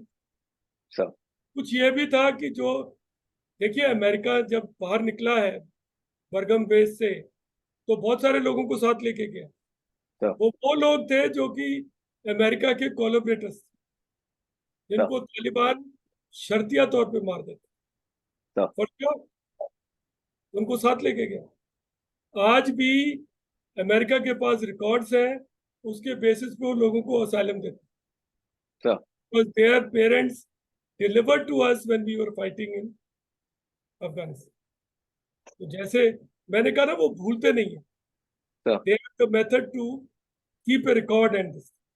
तो एक रीजन ये भी था कि कोलैबोरेटर समझते थे। दूसरी चीज ये भी थी कि वो बाहर जाके उनके खिलाफ बात करेंगे, जैसे आप कह रहे थे, तो उनकी सर इमेज को खराब करेंगे। वो अपनी इमेज को भी सेफ गार्ड करना चाहते थे। और सर तीसरी चीज, एक और चीज थी जो मीडिया में लिखी भी गई है कहीं कहीं और ज्यादा नहीं डिस्कस की गई है। बहुत सारे लोग जो फॉरेनर्स के साथ एसोसिएटेड थे वो ट्रेन हो गए सर केबल चलाने में, कंप्यूटर्स ऑपरेट करने में, गाड़ी ड्राइव करने में। इस तरह की स्किल्स उन्होंने पिकअप कर ली। वो मल्टीटास्क वर्कर्स। तो अगर वो चले जाएंगे तो स्किल भी चली जाएगी, सर वो स्किल रिटेंशन भी चाहते। सर ये सारे फैक्टर्स। सर यूएस का एक पॉइंट था, एक जो मुझे आपसे क्वेश्चन करना है वो ये है, यूएस इतने सालों तक अफगानिस्तान में रहा, तालिबान से वॉर्स लड़े, बट कभी भी यूएस ने अपनी अप्रोच चेंज नहीं करी, द अप्रोच ऑफ वॉर जो कि वो तालिबान से लड़ रहे थे। नहीं, आप पूरी तरीके से ठीक नहीं है। चेंज करता सर रहा, सर और उतनी चेंज कर सका जितना कि उसकी ईगो ने अलाउ किया। सर ईगो एक बहुत बड़ा फैक्टर हो जाता है, सर क्योंकि वो वर्ल्ड के बिगेस्ट आर्मी है, मोस्ट पावरफुल है। उनके लिए सर ये एक्सेप्ट करना बिल्कुल गलत है, तो हो ही नहीं सकता। तो उन्होंने कल्चरल अवेयरनेस के ऊपर कैप्सूल्स चलाए, सर अफगान सोसाइटी के बारे में सीखा। देखिए, पहली बार जब कहते हैं वो इराक में गए थे तो उनको पता, अच्छी तरह पता ही नहीं था शिया सुन्नी क्या होता है। सर यहाँ तो वो जानते थे कि ये हजारा है, ये पश्तून है, ये उज़्बेक है, ये सर ताजिक है, ये सब उनको इसका आइडिया था। उन्होंने सर लैंग्वेजेस को भी सीखा, कॉन्ट्रैक्टर्स भी लाए, सर फोर्सेस लगा, कॉन्ट्रैक्टर्स इसी चीज में एक्सपर्ट थे। सर तो ये सब चीजें उन्होंने लगाई, पर सारे एक्सपेरिमेंट सक्सेसफुल भी नहीं हुए, करप्शन भी हुआ। सर तो मल्टीनेशनल फोर्सेस थी, उन्होंने पूरा कमिटमेंट भी नहीं दिखाया। जैसे इटली ने कुछ प्लेन दे दिए जो कि यूजलेस थे। तो कई ऐसी बातें हुई। अब उसका क्या एनालिसिस किया जाए, लेकिन मोटे तौर पे मैं ये कहूंगा अमेरिका ने सीखा, पर और भी सीख सकते हैं, सर और भी अपनी चेंज ला सकते। लेकिन सबसे बड़ी बात अमेरिका ने ये सीखी कि वो अफगानिस्तान को जीत नहीं सकती। सर और ये बहुत बड़ी ईमानदारी दिखाई कि अपनी हार मान के चलेगा, सर ये भी एक चीज है। सर सर अभी लाइक ऑनगोइंग है, ये बहुत टाइम से चलता भी आ रहा है कि तालिबान जो है, तालिबान फोर्सेस के अंदर जैसे दो टाइप के कैटेगराइज करे हुए हैं। एक वो लोग हैं जो ऑन ग्राउंड रहते हैं हमेशा, they are like just having water food and they are fighting. दूसरे ऐसे हैं जिनको ये लोग कहते हैं कि वो ऑफिसेस के अंदर बैठते हैं, एसी में बैठते हैं, they are living a luxury life और जस्ट गिविंग ऑर्डर्स। सर जो इसी कारण से इनके अंदर इंट्रा किलिंग्स भी हुई है due to egotistical behaviors. So, sir, what is your view on can it bring them down? कि मतलब will they fall prey to it और वो उनको वीक करेगा? देखिए, अगर तालिबान ठीक तरीके से गवर्न नहीं करेगा सर तो शर्तिया बात है, कुछ सालों में उनको लोग जूते मार के निकालेंगे। सर ये तो हर जगह होता है। देखिए, इंडिया में एक स्टेट है मिजोरम, हाँ जी वहां पे एक रेबल लीडर था लाल डेंगा, सर मिजो नेशनल फ्रंट उसकी का ग्रुप था। वो सर इंडियन आर्मी से लड़ता रहा सर 10-15 साल तक। फिर अजीत डोभाल जो आजकल एनएसए है, उन्होंने बहुत बढ़िया काम किया। वो उस टाइम पे वहाँ आईबी के इंचार्ज होते थे, सर उन्होंने एक एग्रीमेंट करा दिया। सर एग्रीमेंट इतना बढ़िया, लाल डेंगा को चीफ मिनिस्टर सर बना दी, चोर को थानेदार। सर 5 साल के बाद इलेक्शन हुए, लाल डेंगा को लोगों ने जूते मारे। सर रेबल बनना बहुत आसान है, गवर्न करना बहुत मुश्किल है। हर एक आदमी की एस्पिरेशन को मीट करना। Let us take another example, Subhash की सिंह। सर कल he was made the boss. Sir After a couple of years, he was most hated person. Sir And then when he died on his cremation, just a handful of people came. So, इस अगर Taliban deliver नहीं करेगी sir तो by force of gun आप चला सकते हो कुछ सालों तक, sir but sooner or later society will throw you out, and sir Afghan society will definitely. Sir sir last question है इस सेक्शन का आपसे। एक अगेन एक बहुत कॉमन टर्म्स आजकल चल रहे हैं, एक गुड तालिबान है जो कि टीटीपी को कहते हैं, तरीके तालिबान पाकिस्तान को, और बैड तालिबान कहते हैं जो कि अफगानिस्तान में। ये न्यूज चैनल्स यूट्यूब पे बहुत पॉपुलर हो रहा है। तो मेरा क्वेश्चन बस आपसे ये है, क्या अगर हम सिर्फ तालिबान को एक कॉमन कॉन्सेप्ट से लेकर चलते हैं, गुड बैड को एक बार साइड में भी अगर रखते हैं, does India at all have a threat from Taliban? देखिए, आपने खुद ही बताया कि there are certain factions of Taliban which are not friendly towards India. Sir जैसे तहरीके तालिबान पाकिस्तान है, सर क्या उसकी वो है, इंक्लिंग है, किसको पता है। सर पाकिस्तान आर्मी कहती है इसको इंडिया फंड करता है, सर RNDW वो ये कहते हैं। सर हम कहते हैं कि ये LNT और जैश ए मोहम्मद को हेल्प करती है। सर इन एनी केस जो वो आज कर रहे हैं, इसकी क्या गारंटी है कि आने वाले टाइम पे यही काम वो करेंगे। सर ये जो ग्रुप्स हैं, इनकी तो आइडियोलॉजी और लेबल और ये सब बदल जाता है। सर इनकी कोर स्किल है एक्सटॉर्शन, किलिंग, टेरर। ये तो ग्रुप भी बदल लेते हैं, सर नाम बदल लेते हैं। LAT जो होती थी लश्कर, उसका एक अलग नाम होता था पहले, सर वो लश्कर बन गई। और जमात उल दावा भी कहते हैं उसको पाकिस्तान में। सर तो ऐसी ऑर्गेनाइजेशन अपने नाम बदल लेती हैं, पर कोर वैल्यूज तो वही रहती हैं यार। Sir we have to be careful, we have to be very careful, we should not hobnob with them, sir क्योंकि हम सोचते हैं, देखिए, एक नैरेटिव ये भी है कि हमस को मोसाद ने तैयार किया सर फतह को दबाने के लिए। सर जो यासिर अराफात की अल फतह होती थी, उसको डाउन करने के लिए उन्होंने हमास को प्रॉप किया, और आज सर हमस ने क्या कर दिया। सर तो इसलिए ऐसी ऑर्गेनाइजेशंस के साथ दोस्ती भी बुरी, दुश्मनी भी। सर उल्टा दुश्मनी रखनी चाहिए, अच्छी, क्लियरली डिफाइंड, उनको आप डील करें, लेकिन वो एक बहुत फ्रिंज एलिमेंट होता है जो बाकी सोसाइटी है उसके साथ सॉफ्ट पावर से एंगेज करें। They survive on support of that society, and if that society is with you, then they will not draw that support. Sir sir your question जहाँ पे आपने बोला कि पाकिस्तान जैसे हमस है, हमस के साथ अगर इजराइल ने बनाया भी था, तो it's better to have enemyship with them rather than having a good bond with them. तो ये हमें हमारे नेक्स्ट सेक्शन पे लाता है जो कि टीटीपी एंड पाकिस्तान के ऊपर है। सर पाकिस्तान ने जैश ए मोहम्मद एंड लश्कर तैयबा से बहुत बार बेनिफिट हुआ है वो, मगर ऐसा क्यों है सर कि तहरीके तालिबान पाकिस्तान से कभी पाकिस्तान को बेनिफिट नहीं मिला, एंड येट तहरीके तालिबान पाकिस्तान बहुत बार पाकिस्तान को थ्रेट भी कर चुका है to not to intervene in their practices.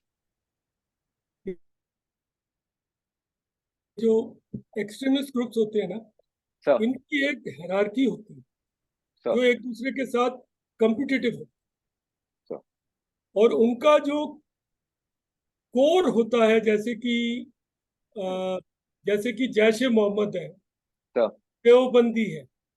Sir Deobandi एक स्कूल है इस्लाम का इंडिया में, और जो एलिटी है सर वो बरेलवी, सर या बरेलवी या अहले हदीस सर सर उसको फॉलो करती है।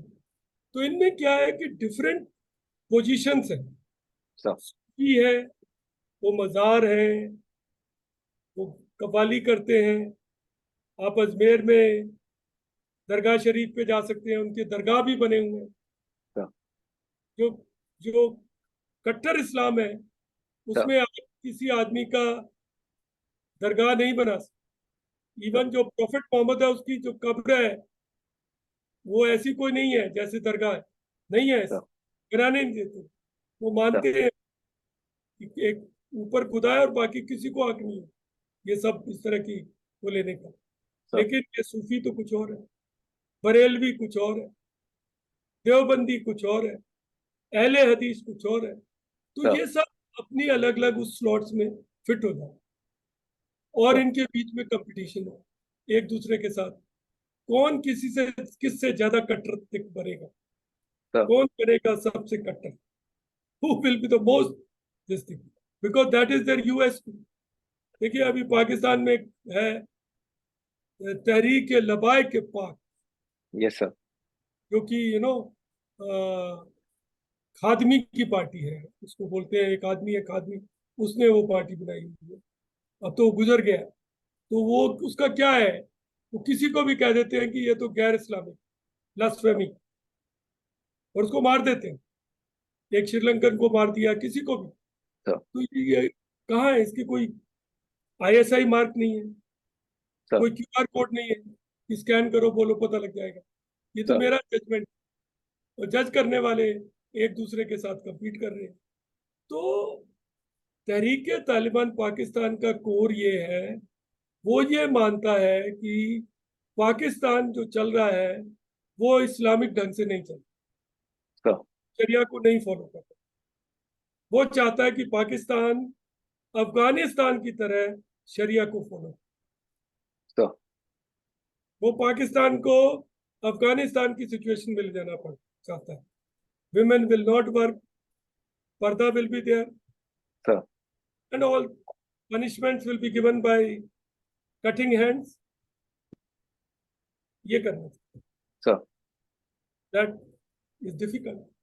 अब हम टेम्परेरीली खुश हो सकते हैं कि पाकिस्तान का बुरा हाल कर रहे हैं, सर लेकिन जिस आदमी के मुंह खून लग जाए वो कहाँ रुकेगा, सर नेक्स्ट टारगेट वो फिर ढूंढेगा। तो इसलिए it is good for us कि टेररिज्म का कोई क्लासिफिकेशन नहीं होना चाहिए, good bad grey black ugly yours mine, no. Terrorism is, at least we should propagate. This brings to our next question. Balochistan एक इन अ वे एक बहुत बड़ा हॉट टॉपिक है, क्योंकि वहाँ पे बहुत सारी कैजुअलिटीज हुई हैं, इनोसेंट लाइव्स गई हैं बहुत सारी, जिनके फैमिलीज को भी उनके बॉडी के वेयरअबाउट्स नहीं पता होते हैं। सर यूजली कहा जाता है कि उनके जो ड्राइवर्स हैं, ड्राइवर्स इन टर्म्स ऑफ जो इंसर्जेंसी लाए हैं वहाँ पे, जैसे बीएलए है, बलूचिस्तान लिबरेशन आर्मी वो फॉर्म हुई because of some economic cultural जो प्रॉब्लम चल रहे हैं, ह्यूमन राइट्स इश्यू चल रहे हैं. So what is your view on that? जी, बलूचिस्तान की एक हिस्ट्री है जो आपको पढ़नी चाहिए। सर. ये कलत नाम का किंगडम था। जो किंग ऑफ कलत था वो सर. कभी पाकिस्तान की पार्ट नहीं था एक तरह से। सर. और right till about I think 50s में तक ये एक किंगडम था सर. जिसके ऊपर कुछ कंट्रोल गल्फ नेशंस का था। ये जो ग्वादर पोर्ट है ये तो मेरे ख्याल 1960 तक ये ब्रिटिश चला रहे थे और इसको it was owned by Oman. Sir. लोगों का वहां पे कंट्रोल था। तो एक बलूचिस्तान एक ऐसा प्रोविंस है जहाँ पे जिसका एरिया पाकिस्तान में बिगेस्ट है, पॉपुलेशन स्मॉलेस्ट है, उसका एक कल्चर थोड़ा डिफरेंट है, बलोच है, उनकी लैंग्वेज भी डिफरेंट है। जैसे बांग्लादेश बना पाकिस्तान से, ये लोग भी कहते हैं कि हमें, अब ये पाकिस्तान के ऊपर डिपेंड करता था कि वो इनको अपने साथ मिलाकर चलती, सर. इनको ऑटोनॉमी देती, जैसे कि एलटीटी ने श्रीलंका में भी किया। सर. आज भी वहाँ कुछ प्रॉब्लम्स है। हाँ जी. इंडिया कहती है भाई आर्टिकल 13 लगाओ, उनको सर. ऑटोनॉमी दो। सर. तो ऐसे ही पाकिस्तान को सोचना चाहिए। और पाकिस्तान ने तो फोर्स का यूज किया, सर. बुक की और इन लोगों को मारा। तो लोग भूलते तो नहीं है बातें। और पाकिस्तान ने वहां से रिसोर्सेज को एक्सट्रैक्ट किया। सुई का जो गैस फील्ड है, वहां से गैस होती थी, नेचुरल गैस, वो सारी निकाल कर बाहर की इंडस्ट्रीज उससे चलती। सर. बलूचिस्तान का हाल बुरा है, ना सर. एजुकेशन है, ना इंडस्ट्री है, रिसोर्सेज उनके पास बहुत, ना उनका डेवलपमेंट हुआ। सर. तो ये प्रॉब्लम्स हैं, इसको डील करना पड़ेगा। आप देखिए, जो भी कंट्री के अंदर you are you a science student? Sir commerce. पर आपके बहुत सारे स्टूडेंट बेसिक साइंस तो सभी पढ़ते हैं। सर. आप एटम का स्ट्रक्चर देखो, एक सर. न्यूक्लियस होता है। सर. मैं एग्जांपल लेता हूँ, रावलपिंडी इस्लामाबाद न्यूक्लियस है। सर. फिर इलेक्ट्रॉन्स होते हैं, सर. वो ऑर्बिट्स में होते हैं। एक सर. आउटर ऑर्बिट, जो आउटर ऑर्बिट में है, उसका ध्यान रखना चाहिए सर. कि उसके ऊपर सेंट्रीफ्यूगल फोर्स काम करती है जो उसको फ्री करने की कोशिश कर रही है। सर. और ये कोई पाकिस्तानी नहीं है, हर एक कंट्री को अप्लाई करता है। इंडिया का एग्जांपल देख लो, we are for 50 years and more we are fighting insurgency north east. Sir. तो जहां भी आप, जो लोग बाहर के इलाकों में हैं, उनको, कुछ लोग कहते हैं ये आप उनको, उनका तुष्टीकरण कर रहे हो, उनको वो कर रहे हो, पर नहीं, ये एक नेचुरल टेंडेंसी है। They need to be taken care because unfortunately they have on option. Sir. जो बंदा मेरठ में बैठा हो इंडिया से अलग नहीं हो सकता, सर. बट बांग्लादेश वाला हो गया पाकिस्तान से। अगर पाकिस्तान ने ठीक किया होता तो बांग्लादेश वहीं रहता। सर. हालांकि फैक्टर्स थे, एक सेपरेशन सर. था, कई चीजें थी, but these are live examples which we should not ignore. Sir. So this also, so you have answered like a couple more questions as well with regards to natural resources and Pakistan using it and not using it. So my next question is, sir, very few people I believe aware of this कि Iran का बलूचिस्तान के अंदर involvement रहता है, intervention रहता है। Sir आप उसके बारे में कुछ बताना चाहेंगे? बिकॉज अभी रिसेंटली भी Iran was on in the highlights की उसने बलूचिस्तान के अंदर अपना इंटरवेंशन दिखाया है दोबारा से। देखिए, मेरा जो समझ आ रहा है कि आप कहाँ फोकस करना चाहते हैं, मुझे थोड़ा उसमें गाइड करिए। ओके सर, लाइक जैसे अगेन जैसे Pakistan has already occupied Balochistan शुरू से, एंड बीच में ऐसे लाइक सर स्टेटमेंट्स आए थे कि Iran is also very much कीन एंड वो वहां से कंट्रोलिंग फैक्टर्स रखते हैं थ्रू इट्स बॉर्डर्स, जिसके अंदर वो कैजुअलिटीज भी हो रही हैं बलूचिस्तान में। They are trying to occupy the natural sources वाले जोन्स। उस चीज को लेकर सर। देखिए ऐसा है कि हम एज ए इंडियन व्यूअर्स, हमको ये ज़्यादा इसका आइडिया नहीं है हाँ। कि एक बॉर्डर पाकिस्तान का ईरान के साथ में, हाँ। ये जो बॉर्डर है ये बलूचिस्तान प्रोविंस से लगता है।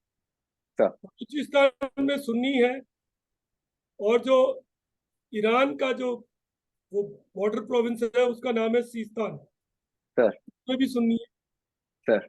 बट ईरान शिया है। सर। डेमोग्राफी के चक्कर पड़े हैं, तो सर। वो सुन्नी कहते हैं सिस्तान वाले कि हम ईरान से अलग होना चाहते हैं, ऑटोनोमस होना चाहते हैं। कुछ सर। वहां पे रिसोर्सेज भी हैं, सर। तो उन सबको देखते हुए यहाँ की इंसर्जेंसी उनके साथ मिल जाना चाहती है। सर। तो वो बॉर्डर भी बहुत अच्छी उस सिचुएशन में नहीं है। सर। आप में से बहुत सारे लोग एलएसी वगैरह पढ़ते रहते हैं, सर। लेकिन पढ़िए किसी दिन, वो बॉर्डर में प्रॉपर वॉल है जिसमें स्टील भी डली हुई है, सर। ऊंची वॉल बनाई है। मतलब पाकिस्तान और ईरान के बीच में इतनी एक दूसरे के ऊपर शक है, तो they don't trust each other, भरोसा सर। नहीं करते। उन्होंने ऐसी वॉल बनाई, सर। और वहां पे मोटर एक्सचेंज और कुछ होते हैं, इतने नहीं होते लेकिन होते हैं। तो वो एक पूरा पीसफुल बॉर्डर नहीं है, सर। पूरी पीस वहां भी नहीं। तो देर आर इश्यूज, और अब ग्वादर की वजह से कुछ इश्यूज बढ़ गए हैं, सर। क्योंकि ग्वादर में बलूचीज आर अपोजिंग इट, सर। और अपनी बिजली जो है वो ईरान से ले, सर। अब वो पावर स्टेशन बना रहे हैं, तो टेंशन है कई इश्यूज। ओके। और ईरान एक इंटरेस्टिंग कंट्री है जो हमको जरूर स्टडी करनी चाहिए, सर। हमारे व्यूअर। क्योंकि देखिए ईरान में शिया रहते हैं, सर। हमारी कंट्री में सुन्नी है अबाउट 80%।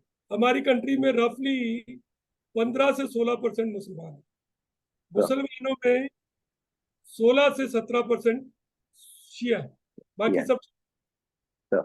शियाज हैं। वर्ल्ड में सिर्फ 3 या 4 कंट्री में मेजोरिटी में, सर। उनका लीडर है Iran, Iraq, Lebanon, Bahrain, Azerbaijan, बस ये 5 सर। कंट्री। इसी में शिया की यमन, इधर सर। इनकी मेजोरिटी है। बाकी सारे मुस्लिम कंट्रीज में सुन्नीज है। सर। तो सुन्नीज और शिया की टसल में नेचुरली हमारी कंट्री में शियाज को हमने काफी अच्छी तरह से ट्रीट किया। सर। कार अब्बास अंसर होते थे ना, नकवी, वो सर। शिया है। हमारी कंट्री में शियाज को काफी, लखनऊ में रहते हैं वो लोग, सर। लखनऊ के नवाब भी शिया होते हैं। तो हमने शियाज को काफी हद तक ठीक तरीके से रखा है। सर। ईरान और हमारी कंट्री में पर्शियन का भी कल्चर रहा, अरेबिक के अलावा। Sir.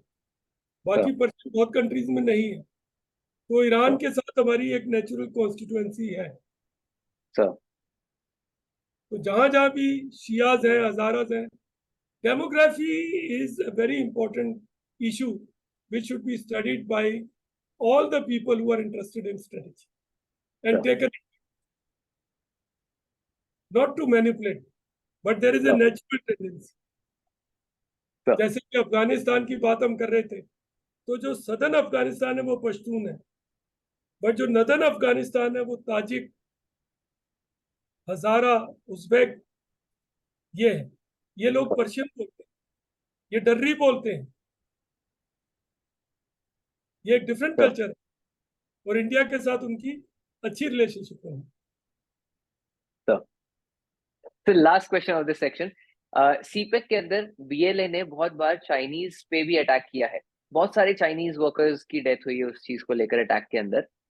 So how come, sir, BLA would be benefited from it? Though they want to convey a message that China should not intervene and should not capture their resources because now they are very much in the front कि वो tackle कर रहे हैं उस चीज को।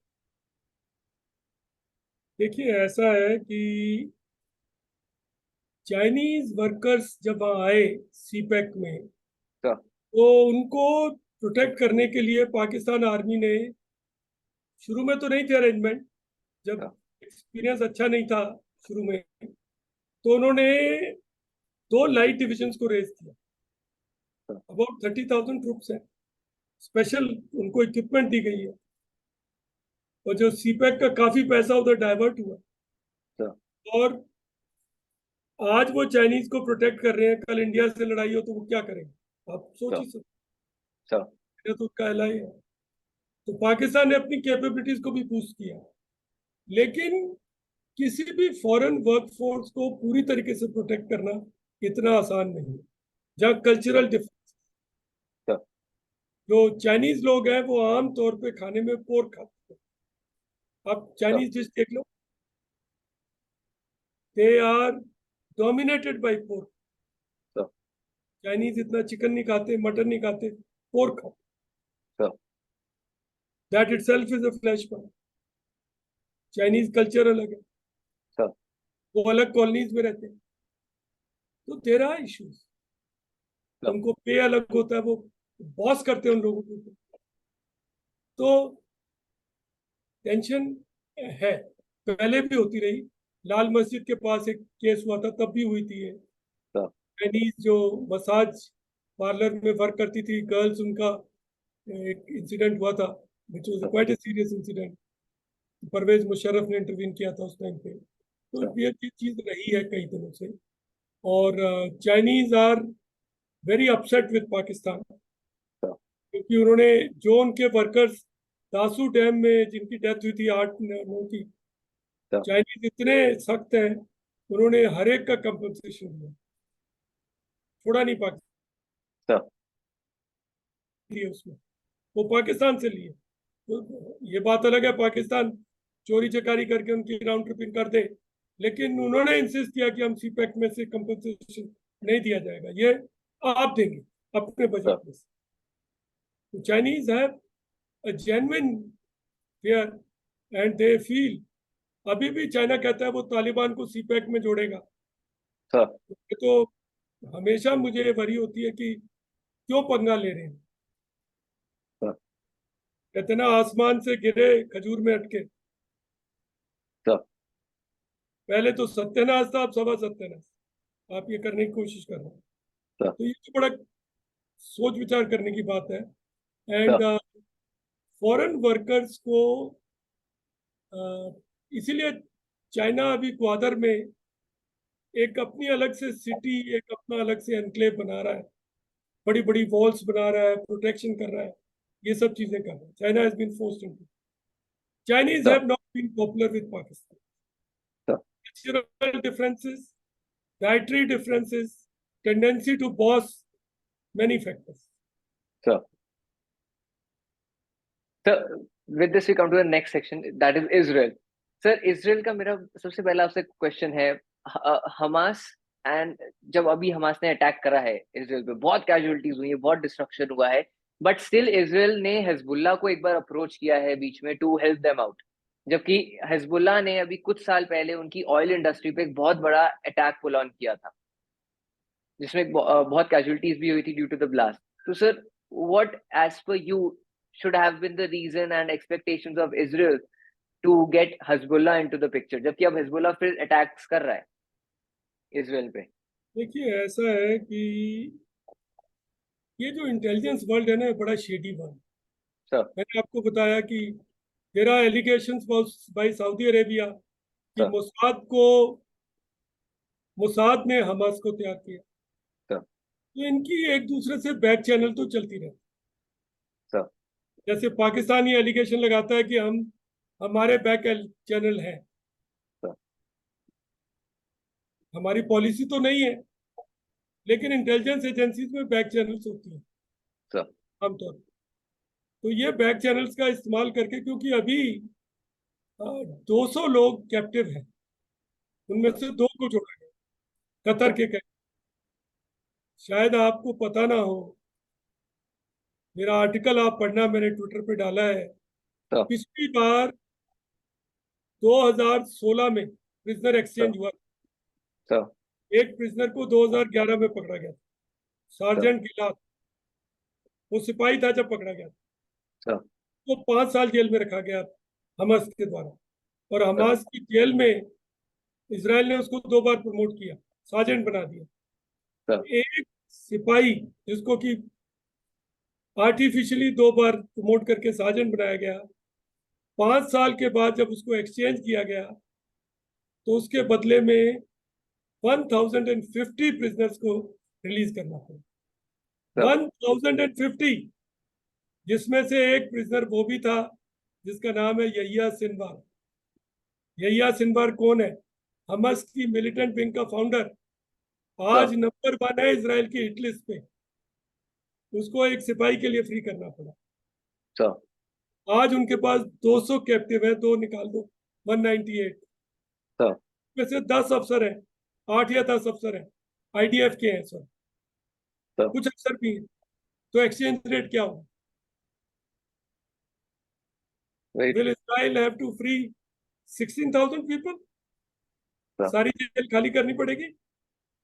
तो there are very serious compulsions on Israel. तो हिजबुल्लाह की अगर मदद ले रहे हैं तो अच्छी बात है। मैं तो ये चाहता हूं कि मैं इजरायली लोगों की बहुत इज्जत करता हूं। ये उन्होंने पता नहीं कैसे करा लिया अपने ऊपर। तो मेरा तो ये भरोसा है कि जो लोग डेजर्ट को ग्रीन कर सके वो लोग लॉन्ग टर्म सॉल्यूशन का सोचें। 2 डिफरेंट स्टेट बना दें, एक इजराइल, एक पैलेस्टीन। गाजा और वेस्ट बैंक के बीच में एक कॉरिडोर बना दें रोड का। जेरूसलम को एक इंटरनेशनली मॉनिटर्ड सिटी बना दें। और जो अरब नेशन बाहर से पॉलिटिक्स करते हैं वो इसकी ओनरशिप लें, वो इनको पढ़ाएं लिखाएं ठीक करें। और इजराइल ने जो ये छोटे छोटे किबुत्स खोलते हैं जा जाके, ये बंद करें। जो जमीन उनको दी गई थी दे दो, एक्सपेंशन बंद करो। उसी से प्रॉब्लम आती शुरू होती है। आप अपने अपने इलाके में बैठो।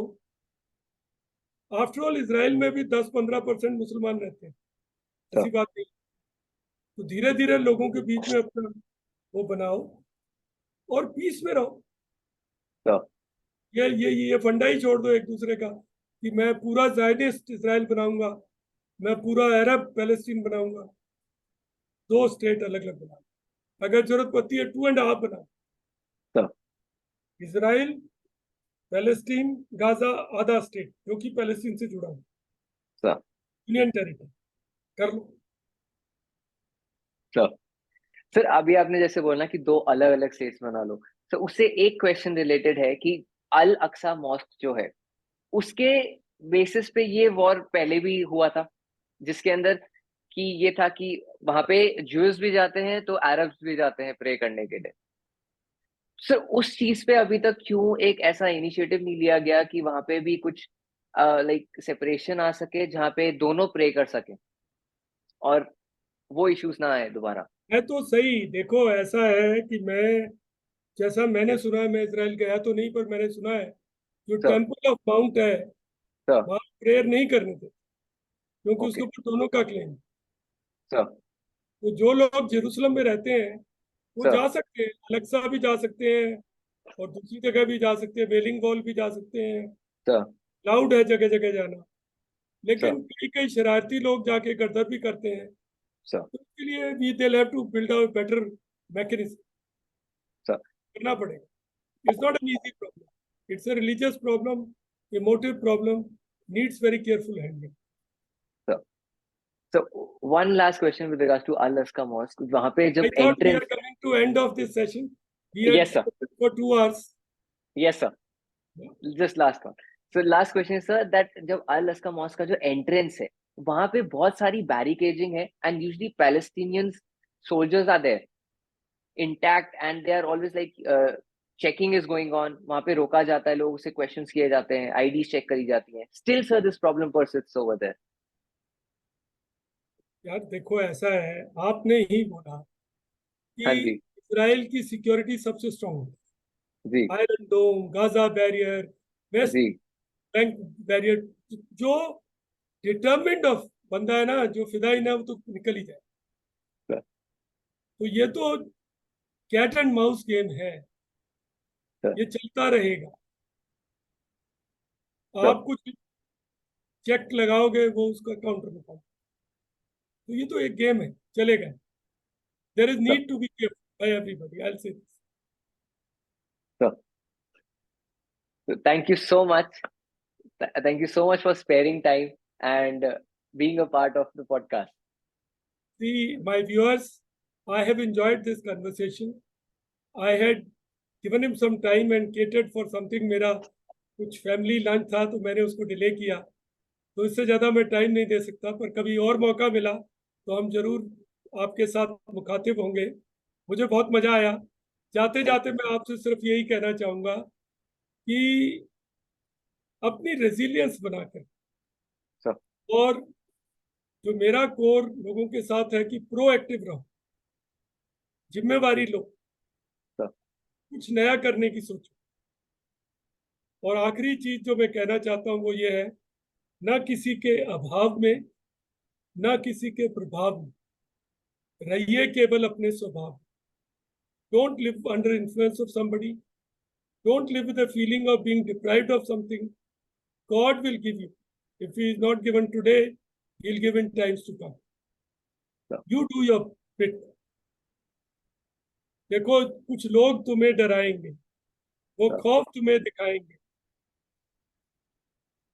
इस सफर में रहजन है बहुत, जो कुछ है वो भी लूट सकता है, और भी कुछ हो सकता है, और तो कुछ अक्सर होता है। तुम जिस पल में हो वो पल तुमसे, अपनी करनी कर गुजरो, जो होगा देखा जाएगा। Live in this moment, do what you are suppose to do, your work, do your duty, contribute to our country. That's what I like to do. Thank you so much, sir. Many of you are associated with armed forces. You all feel, because this group is, this website is like this. And my apologies, मैंने वो थोड़ा नज़्म को थोड़ा twist कर दिया जैसे याद आ रहा था। लेकिन एक चीज मैं कहना चाहता हूँ कि कुछ जरूरी नहीं है हर आदमी फौज में चले, लेकिन ये बहुत जरूरी है कि हर एक आदमी कंट्री के लिए कंट्रीब्यूट करे और एक नागरिक योद्धा बने, सिटीजन वॉरियर। देखिए, जो आदमी बॉर्डर पे खड़ा होता है वो अकेला है, वहां पर क्लाइमेट और वेदर खराब है, उसकी सप्लाई और लॉजिस्टिक्स वीक है, उसके ऊपर कभी भी फायर आ सकता है। उसके बीच में अगर उसके मन में ये फीलिंग आ जाए कि यार मैं तो यहाँ कल्ला खड़ा हूँ, पीछे लोग ऐसा मार रहे हैं, कुछ करते ही नहीं है, तो वो क्या आपके लिए खड़ा होगा? लड़ेगा आपके लिए? कोशिश करो कि आप उसको ये वाइब्रेशन भेज सको कि वो कहे, वाह, इंडिया ने तो गोल्ड मेडल जीत लिया, इंडिया ने तो टेस्ट मैच जीत लिया, इंडिया के बच्चों ने तो चंद्रयान भेज दिया, इंडिया तो ये कर रहा है, वो कर रहा है। तो वो भी वहां खड़ा हो मजबूती से।